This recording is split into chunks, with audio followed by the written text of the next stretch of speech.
Welcome to the Captain's Corner, everyone. Your place to get informed about first steps to recovery um, and how we help to create healthy and safe communities.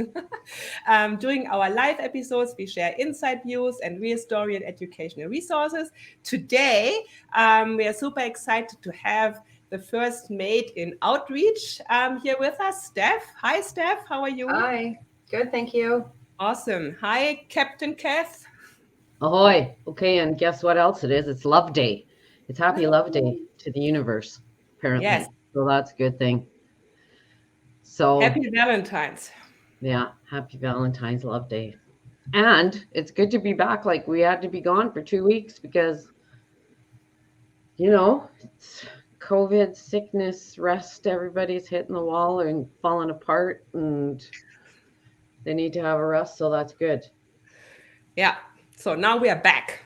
Now we're Nobody back. can stop us Back at today. the corner. Mhm. We're back at the captain's corner, Steffi, and you get to be on here with us. And we want, like, you have a lot of good information. Yes. Kirsten, Steffi has 10 plus years at the harbor, and yeah, she got her first taste of safe harbor, right, Steffi, at Winter's Inn in from Yep, the cold. 2007. Yep, Wow. the year we moved into our big building. Yeah, that's when Steffi came to us, and she's basically been getting smarter and smarter and smarter and smarter, and leading a great team at the harbor. And that's what we really want to be able to talk about today to all the people so that they can understand. Very often people just think of either shelter or detox for safe harbor, Hmm. but they don't always know about our other programs. And we really wanted to make sure they did. And Steph is our girl to tell us cool things about her role as first mate in outreach and housing, and what great ways her team are out and about, making sure that Safe Harbor's there helping to build health and safety communities. That's what we're all about. That's what we're trying so hard to do. So, yeah, Steffi, good. Yeah. Good Awesome. to have you, girl. Thanks Yeah. for having me. So let's start. Let's dive right in, Steph. So outreach 211 housing. I think like with outreach and 211, I would love to get some insights like what really is outreach. So maybe you can explain like in simple words what that means for Safe Harbor, what you do or what the Yep, team does. Yeah. for sure. So our outreach team consists of two staff, and they work Monday to Friday, 8:30 to 4:30. What essentially they are mandated to do is they respond to encampments throughout the city. So they work really closely with bylaw and parks. So whenever they find a rough sleeper or a camp that pops up, or a community member may call it in if they're out for a walk on a path, they respond to those camps. So they get a notification that a camp has shown up. Then they go out, respond to the camp. If there's an individual in the camp, they'll give them resources, whether that's housing resources or food resources, let them know about the shelter. If it's cold out, hey, you could go sleep here overnight. Or getting them set up with doctor's appointments or ID clinics, any of those things. It can vary. So also when they're not doing responding to encampments, they do a lot of street outreach. So on the ground, still bringing people to those doctor's appointments, connecting them to resources, connecting them to housing intake, starting that whole process to get them on the housing list, getting them ID, getting them a family doctor. The list can go on. They're quite busy. Mm-hmm. So Steffi, mhm. what is it? Sorry, Kirsten. No, it's What okay. is it that for the guys that are camping, why are they camping? And why aren't they using the shelter? Like, what kind of reasons do they have to stay camping? So the reasons can vary. So people may not want to come to shelter if it's trauma related. If some of these guys have been camping for 10 plus years, and this is just they're always in survival mode. They don't Well, want and to they come got a in. little privacy too, Mm-hmm. hey, I guess, right? That we all kind of like to have.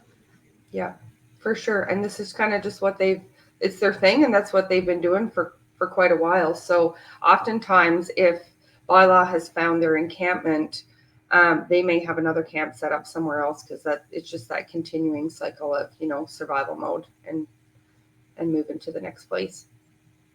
And we heard that through that really cold snap in the end of December, that one, it was like minus 4,900 or something, that the city, in that partnership with our outreach team and bylaw, they were not, if they came across a camp, then they were not quick to tell people to vacate it in that cold weather, because they were set up and they looked like they were going to be okay in there, right? Compared Yeah. to having to move them and start all over, they'd be more at risk of the elements and stuff. And I thought that was a really cool way of responding to people people first right then in that extreme cold, right? And so that partnership, yeah, is really worth celebrating. Like people, all three of those primary partners are listening to each other and to the people they're trying to help, right? It's cool. Absolutely. And the outreach team has built an incredible relationship with bylaw and parks. Yeah. They've come a long way and they really strive for that connection and relationship, whether that's advocating for the individual who is waiting on a housing list and maybe, could get picked up the next week or whatever that looks like, or just, Yeah. providing that inside information on where this individual is. Well, and another great example of it takes all of us working together, man. That's the ticket. Okay, right on. That's cool to learn about outreach and what they're doing. So does outreach then work together with the city team, or how does that work? Social diversion. Yeah, is it social diversion, and then there's also 211. So maybe we can talk about that. Like, is 211 the same as outreach, or is it something different? So our social diversion team, these guys consist of an LPN and a social diversion worker. They work 7 days a week, and their rotation is 4 on, 4 off, and they work 7 a.m. to 7 p.m. So what this team does is they respond to non-emergency calls throughout the city of Red Deer. So 211 is the number that you call. So if you see somebody that you think, oh, this looks like maybe a 211 call, or you're debating, is this an RCMP call or an EMS call, or you're not quite sure, chances are it could be a 211 call. So they respond to those non-emerge crisis calls. So what happens is that an individual or a business or somebody throughout the city, if they see something that they feel like it's a 211 call, they call 211. 211 is the operator who will answer the call. But an important note is that when you're calling 211, you have to make sure that you press 2 to get connected to Red Deer's social diversion team. So the 211 and then another 2 after that. Press 2. Okay. 211 has a variety of options. So if you're pressing 2, that means you're connecting to the Red Deer social diversion team that's operated through Safe Harbor. That's important tip. Yeah. So the 211, don't see that so much. Yeah.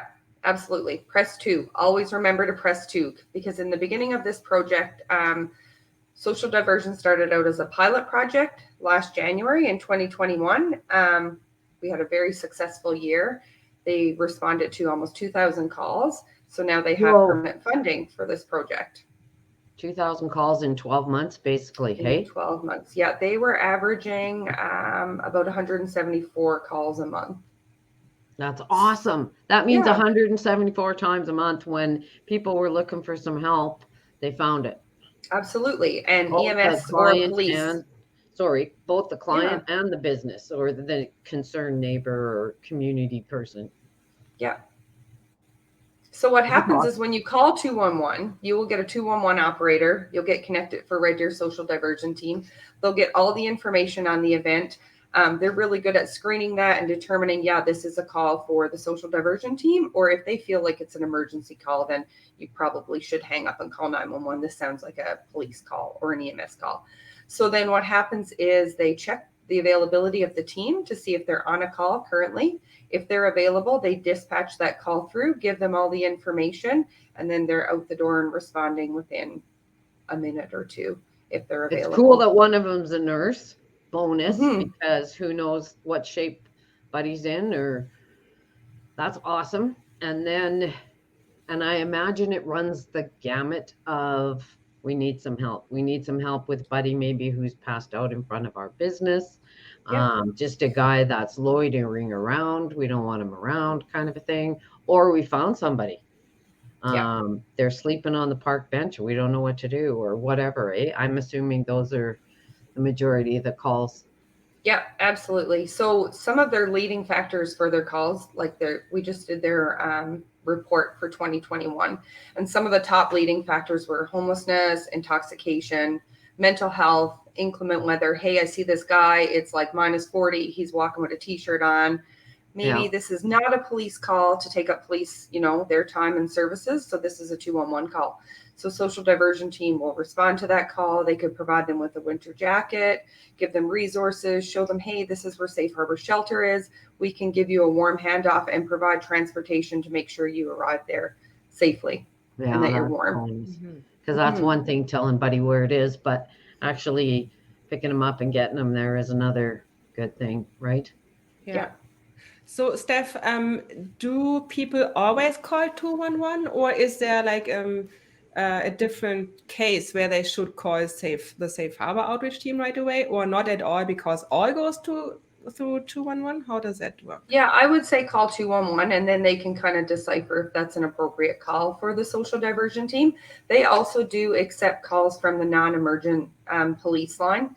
They have a direct call that they can call the social diversion team. So if somebody sees something, maybe not aware of 211, press 2, they could call non-emerge, and then those call takers can decipher or determine if, yeah, this sounds like a social diversion call as well. Mm-hmm. Good to know the dollar amount of the money we're saving on RCMP, 2,000 times if our team went compared to Mm-hmm. them, how much Yeah, money that is that the community saved having that in there too, right? And which is a absolutely. bonus. Yeah. Um, but So, certainly that quick response, that's freaky if you find somebody like that and you don't know what to do. And then to yeah. have a Mm-hmm. team come that does know what to do, okay, thank you, right? Yeah. So So, how do they know that it's them? Like, I know because we've got a really cool van that says Safe Harbor on it, and it's got our logo on it, and it looks really good. Yeah. So you will see our social diversion vehicle. It's deckled. It says Safe Harbor Social Diversion Team 211. And then even in their apparel and what they wear, you can tell that it's our social diversion team that's responding. mhm. So, and another thing with this team is they've worked really hard to build those relationships with RCMP and EMS and stuff as well. So we've come a long way, and it's really cool for those guys to have those connections. And sometimes police officers are quite relieved and happy when the social diversion team can Yeah, I come in and bet. take over, right? If they're Yeah, getting because a they're call busy. for, yeah, they're getting a call, somebody's panhandling or loitering, and Yeah, it's that call over and over again. Um, Social diversion, there's a good chance they've already built that relationship with the individual and yeah. they can go in and assist that way. Mm-hmm. So in the past, before we had 211, you just said like last year, within a year, like 211 was called about 2,000 times. So who would have received the call? It would have been RCMP. Like, Yeah. did we actually save RCMP to go out Yeah, 2,000? wait. Yeah. Check mark. Mm-hmm. Wow. Check Yeah. mark. This is pretty cool. It is really Um, cool. And so, like so Steph said about those relationships too, and we've always known that that's been we talk about our mission statement of welcome and connection, and that connection is that relationship, whether it's the staff to their partners in the field, whether it's the staff to Buddy, um, the businesses, oh my goodness, right? Like that's so great that the businesses know Grant, you might be running into trouble. We recognize that. Here's something. Here's a way to help, right? And they've got that resource now. It's a really good celebration for the community.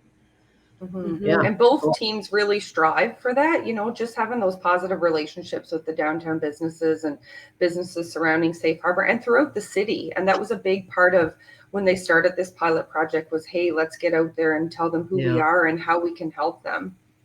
Yahweh. Mhm. Yeah. Because it's hard when people just see the shelter or the building, or they see the detox building. They don't see inside what's going on, right? But Yeah. when the stuff is happening there in the real world, in the community, they see. So they see um, a good, healthy response from Safe Harbor, and all the different ways we are trying to be trying to be a good, positive connection for everybody, not just Buddy, but everybody. Ha! That's a good line. Not just Buddy, but everybody. I could be famous for that one. And even, you know what, for the client response, I remember when we first started out and they had a call that this guy's in a parkade and he's not moving along and he's been loitering here for a while and he's not dressed appropriately. So the social diversion team shows up. Hey, we can offer you a coat. We can give you a ride to where you want to go. And just the comment from the individual was, hey, this is weird because typically I would have ended up in the back of a police car. Ah, yeah, cool. Yeah, it really shows that human connection. So Steph, I would love to talk a little bit about housing and I don't know if we can talk about a typical journey, but what would the journey be from someone that is helped by the outreach team, and then maybe how do we help them to get housed at one point? Yeah, for sure. So outreach and social diversion, they kind of follow the same protocol when they're giving a housing referral to an individual that they meet. So I also oversee our coordinated entry team. So that's the beginning intake to get connected through one of our housing programs throughout the city. So what they will do is they'll connect them to, we have Mel and now we have Diana, and they are our coordinated entry girls. So they will give them a referral, and now since COVID has hit, they've been doing all of that over the phone. So give them that connection, give them the phone number. The individual will call a coordinated entry specialist. The girls will kind of give them a lowdown and the rundown of, hey, this is the program, this is what we can do, these are the assessments we're going to do. Do you want case management? Do you want to be connected to a housing worker? And if it's a yes, yes, yes, so they follow through with that. And then do an assessment on the individual. So what that is essentially is they ask them a bunch of questions to kind of see where they would fit and what housing option would be best for them. So depending on their acuity and where they sit, after the assessment is done, it kind of determines, okay, you may just need very light touch. Could be 3 to 6 months support, just get you on your feet, and then you're done. Or you may need more of that intensive case management, 6 to 12 months, or maybe permanent supportive housing is an option for you. So once that's done and they complete the intake, they put them on what's called a CAP list, a prioritization list. And then the individual, we meet every Wednesday at our CAP meeting, and that's when all the housing agencies will sit around the table. So we're closely connected with the Outreach Center, Red Deer Native Friendship Society, YMCA, Canadian Mental Health, Shining Mountains, McMahon. So all those places have housing programs. So what happens is we meet at the table. There's the list, the CAP list of everyone who's on the list waiting to get connected. And then they kind of present what they have for the week. So if they may have 5 spaces open, some weeks we don't have any spaces open. So then what happens is we go through the list and match clients based on their acuity and where they sit on the housing list. So when the housing intake is done, then that person is connected to a housing program and matched with a housing case manager. So that's when they start their housing work, whether that's working on, hey, we got to figure out income before we can get you housed, or where do you want to be housed, or what's best for you. And then they start that whole journey with their case manager on getting housed.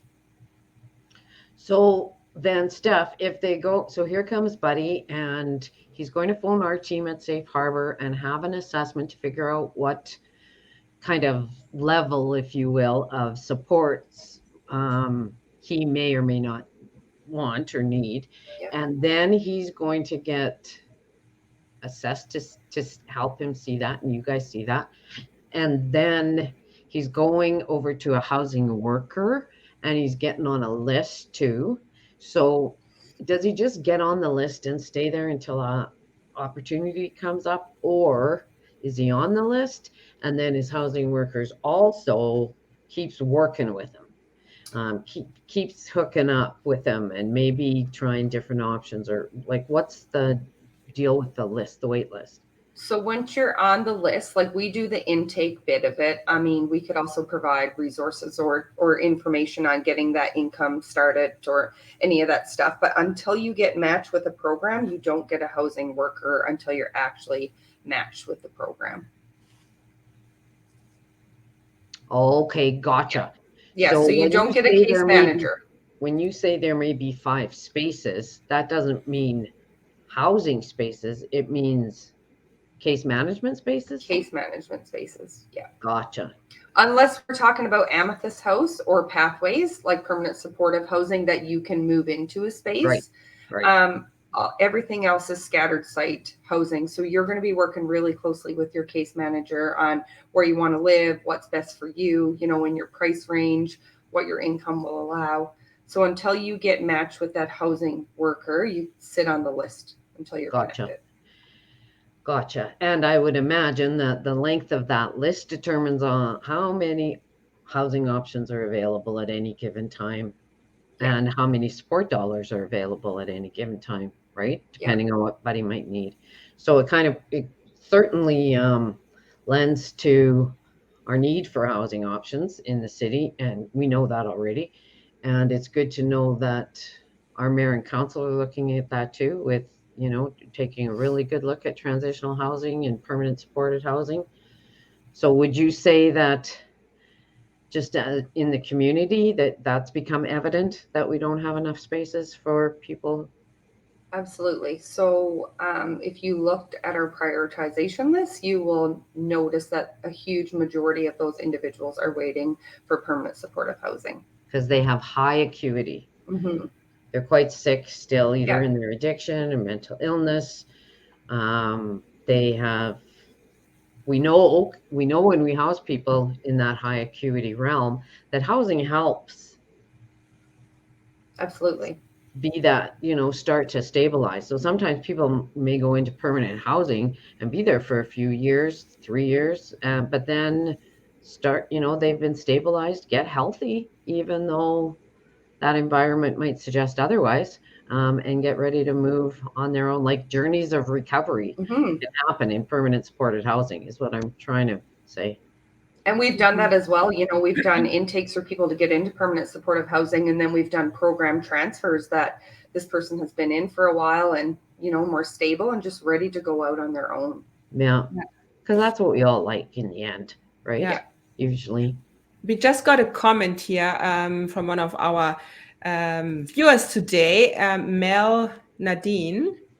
She said, currently we can identify approximately 150 individuals who would benefit from permanent supported housing. We have 48 spaces which are currently all full. Yeah. Yeah. Well, so it's good. It's good that that's been identified. I heard mayor and council say, hey, we're going to advocate for this affordable housing and permanent supported housing coming to Red Deer, right? And I think the federal government are really paying attention to that too. So hopefully there's some sunshine on the horizon. Absolutely. So I have a question. So usually when people are on this housing list and they are getting housed, so how long can they usually stay? Is that like a couple months, or is there like a fixed date? Once they're housed, you mean? Yeah. There's no real length of time how long you can stay on the list. And unfortunately, sometimes people are on that list for quite a long time. So our coordinated entry workers, they stay connected with that individual and, they update their assessments if anything changes, and just stay in touch just in case, there is a space that comes available. But unfortunately, it could be a lengthy wait if you're waiting for permanent supportive housing. Yeah. Yeah, and we know there's not enough of those options here. So it only makes sense that we'd have a wait list. But Kirsten, was your question about the wait list, or was it about once you get buddy housed, how long can he stay? Yeah, the second one, yes. I mean, like how long can they stay when they actually get housed? So every program is different. Like I said, there's rapid rehousing, which is a 3 to 6 month program, just that little bit of light touch to get on your feet. Intensive case management, that's more of the 6 to 12 month support. But then those permanent supportive housing, there's people been in there for years. I don't think there's actually a timeline on when you have to leave. Well, and if you're in scattered site housing, you can stay there as long as you pay your rent. Absolutely. And if you're in permanent supported housing, you can stay there as long as you pay your rent, right? Transitional housing, kind of that bridge between the shelter to where we get to where they may fit for rapid rehousing, that there's a transitional stabilization kind of time there. And that one might have a time limit because we want you to be really motivated. You're here to work on your housing. So you can't just stay here and not do that, right? So it's a concerted effort to get them into housing, whether it's permanent or scattered site, which just means housing like the rest of us get in the community kind of thing, right? So yeah, the idea is we want to keep them housed. That's the whole game. And that's that's what they work on once they get a case manager, right? They have a service plan and goals, and they just want that stability. So once that program is over, whether that's 6 to 12 months, once your support is done, you have all those other natural supports or That's right. connections that will make you be successful as you continue on in your housing. Yeah. Yeah, because it's not just about getting them housed. You're right, Steph. It's about making sure when they're housed that they're as connected as they can be to what and who they want to be, right? So that when those supports do ease up, they don't need them because there's somebody else there now, and I'm getting better, kind of thing.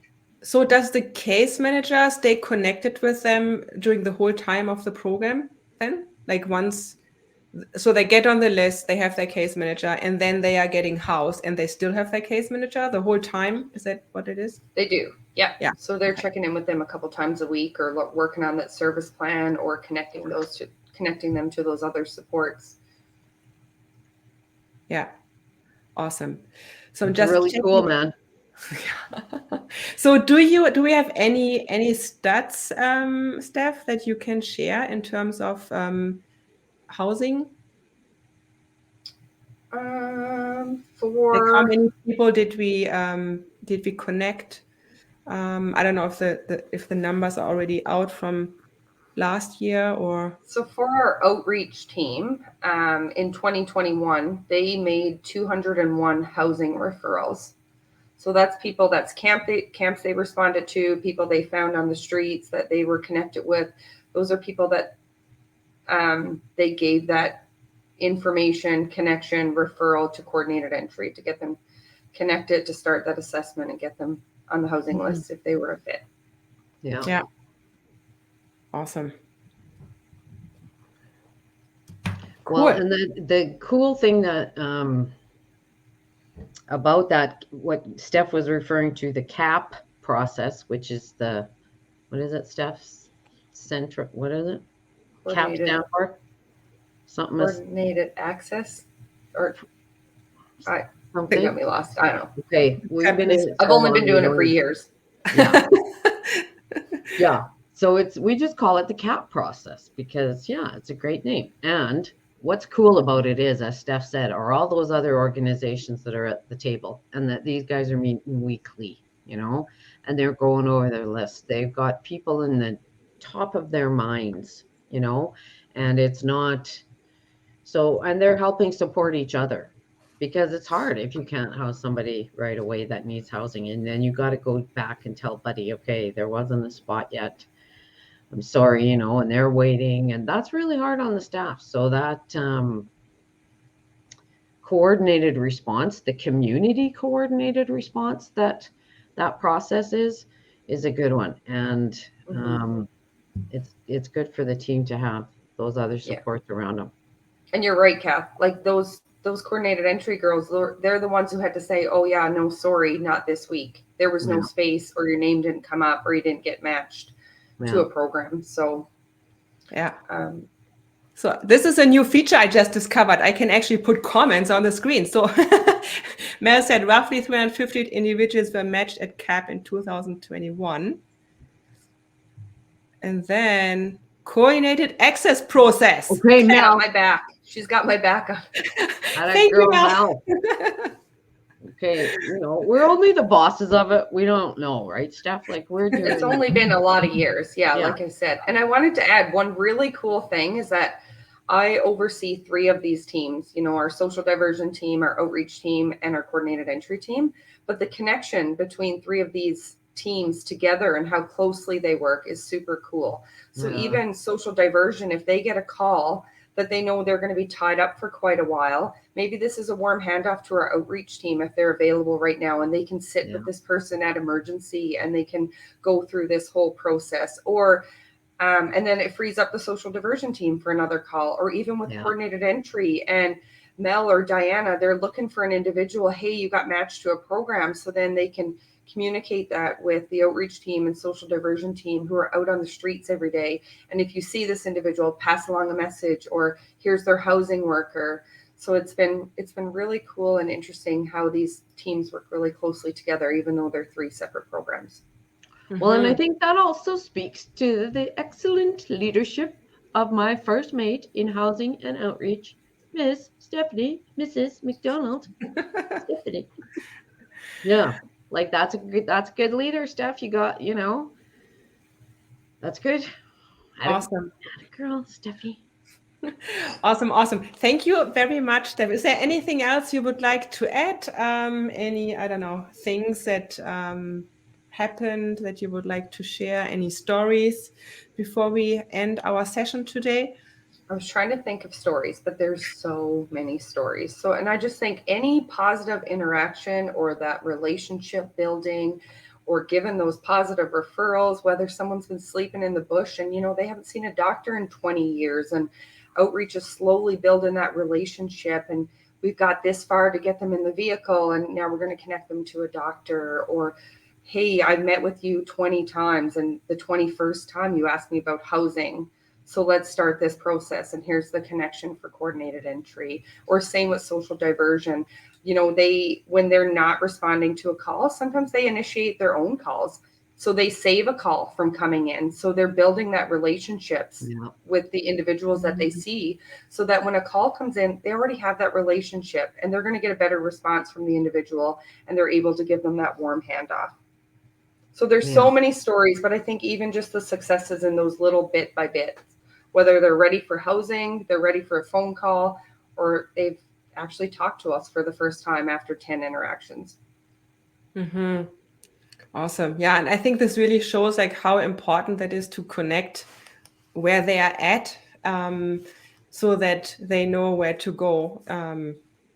And that they don't, that there's not this barrier of I can talk, or maybe I'm afraid and I'm not making any connections. So I think this is so cool what you guys do. Well, and the best part too, like Steph says, is that team. When I think of 211 or outreach or coordinated entry, I don't see those programs. I see those staff in my head, right? So I see Mel and Trav and Mel and Diana and everybody, right? And I know in